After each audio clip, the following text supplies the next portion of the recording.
Hi everyone, welcome to Chapin Trebolero. It's Luis here, and today I want to invite you to travel with me to the heart of a story that transformed the economy and the landscape of Guatemala. The history of the railroad of Guatemala.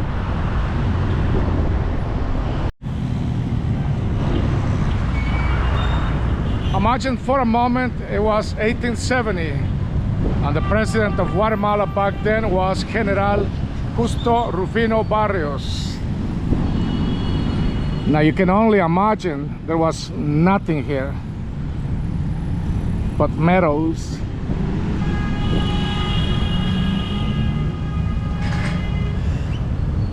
But this story is about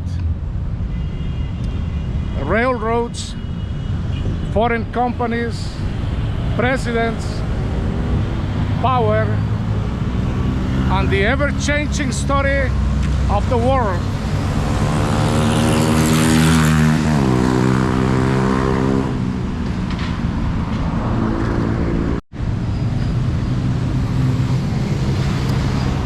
Well, as you can see, we're looking at the legacy.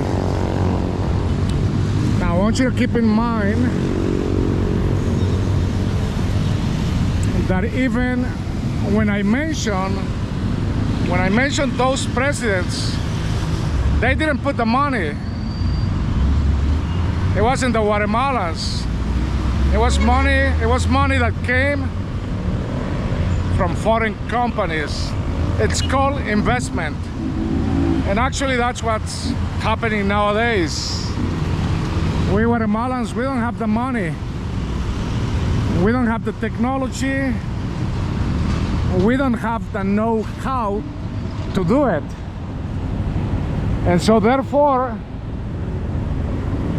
we need someone else's money. We need someone else's technology and someone else's expertise.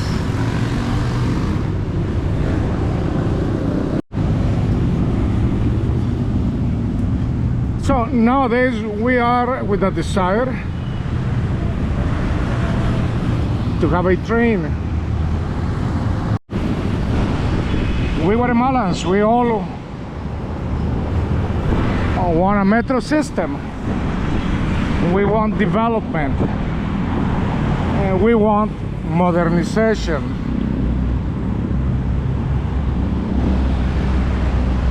Well, if we don't have the funds, but we still wanted it, you know, there's people elsewhere with the money, and money makes it happen. So just like in the past, there was a lot of controversy, and then later abandonment. Keep in mind that the world is always changing. It doesn't stop.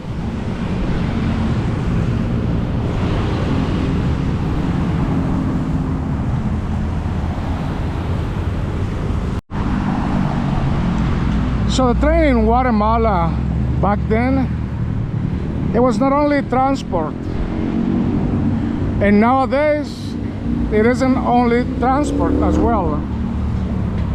It is the memory of the older ones, the older Guatemalans who cherish that memory. But it's also politics, yes. Because someone has to be running the country. And it's also nationhood, yes. Because we want to feel that we're capable of doing it. So the railroads in Guatemala initiated back in the 19th century and ended its construction network in the 20th century. It was strategic national infrastructure. because Guatemala in Spanish, but in English Guatemala,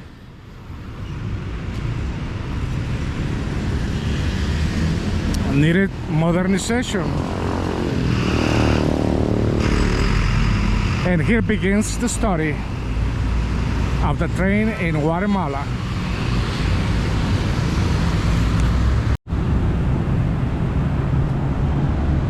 The birth of the railroad under the presidency of Justo Rufino Barrios.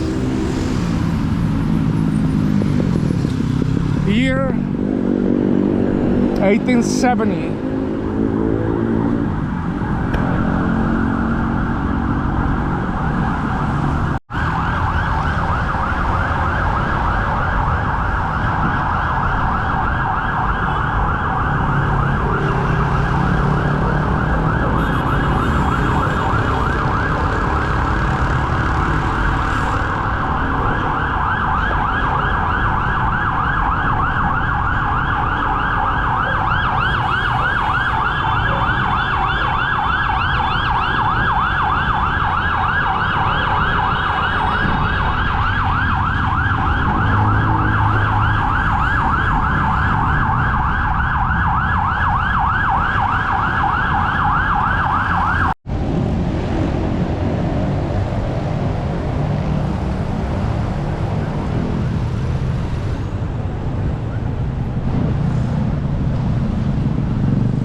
So it was the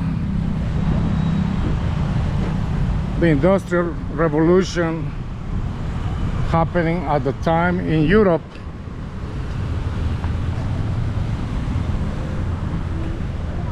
France, of course, was going through industrialization. They wanted modernization. Electricity was invented in the UK. And the United States put it to use, and therefore stepping ahead of Europe during the Industrial Revolution. And that made all the difference on why the United States became such a dominant power and the biggest superpower in the world. So they wanted more, right?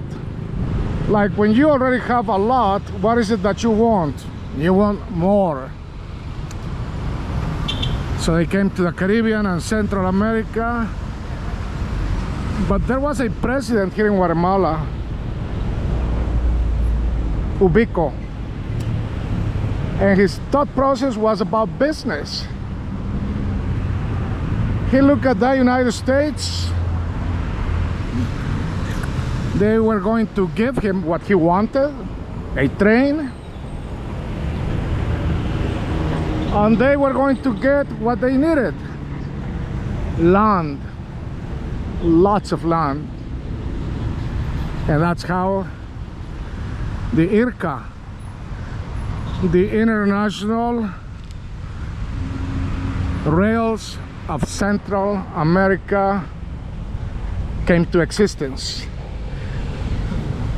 Guatemalans at the time call it just IRCA to make it easy.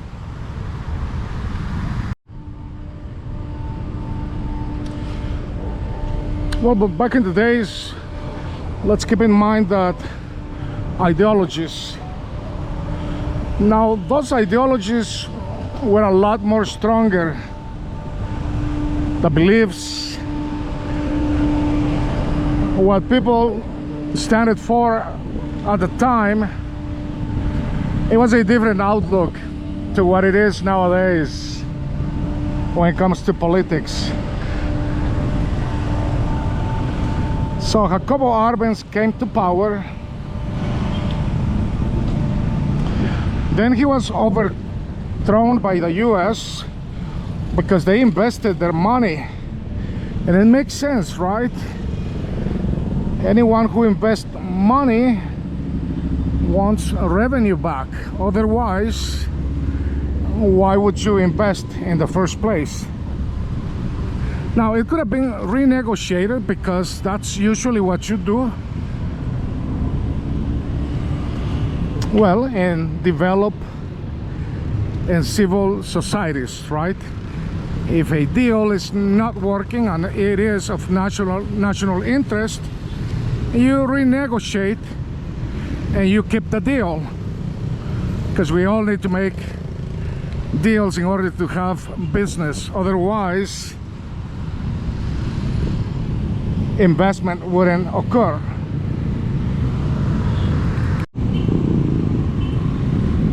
Now, let's keep in mind that there were lots of things happening at that time. Germany, the Nazis, the US, Europe. It was a lot.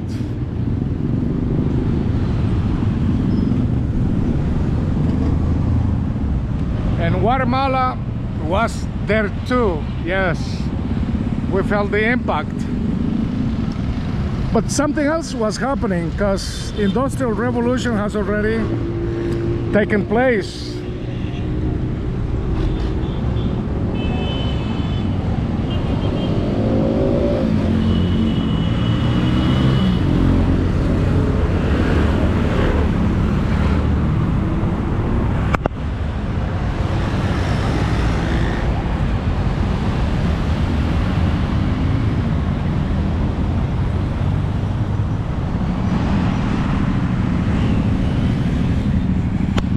And what happened when industrial revolution took place, Guatemala, just like the rest of the world, we started building roads, because now we have vehicles, cars, trucks. We had other means of transportation, and the train, the railroad was abandoned, yeah, unfortunately.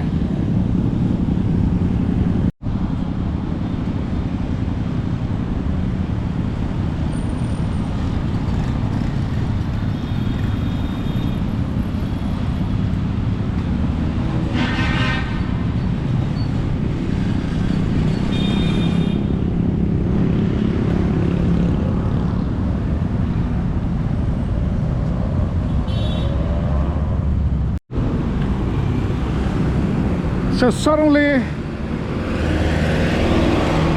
IRCA started vanishing from Guatemala. FEGUA, Ferrocarriles de Guatemala, was not doing a lot when it came to investment, and the stations were left empty. No people coming to the stations because there was no service. And finally, in 2007, the train in Guatemala came to a stop altogether. And in brief, that's how the railroad and the train was initiated here in Guatemala, and how it ended. So it is a story of progress in the past, which still reaches the present and the future of Guatemala, and that progress is nowhere to be seen. We're still deciding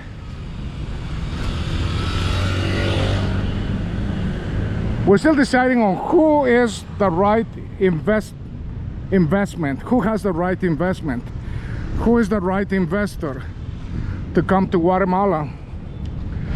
Because there are lots of claims. Not this one because they want power, not that one because they want money, not those two because we don't know them, and certainly not us because we don't have the money we don't have the expertise, the know-how, and I think we don't have the willingness. What do you think?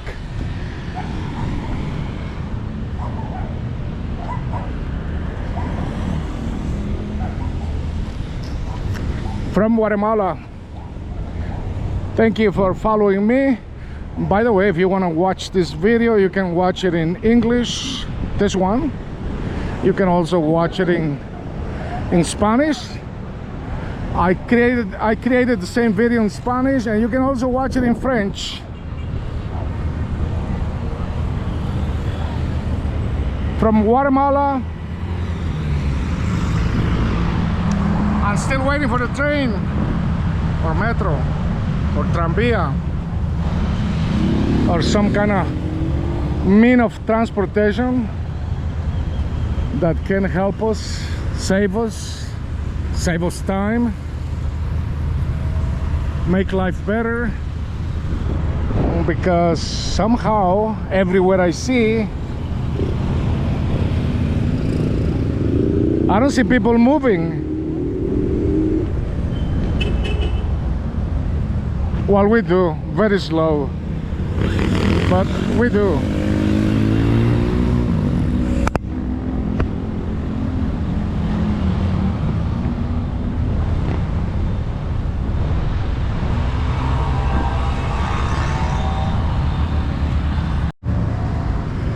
Well, till the next time with more stories from Guatemala. Thank you to my dear friend Mario Herrera for your support. And for anyone who wants to pitch in, I do have a PayPal. Thank you. I'll be traveling through Guatemala and sharing all those stories from Guatemala. Till the next time, be well. Luis Chapin Trebolero.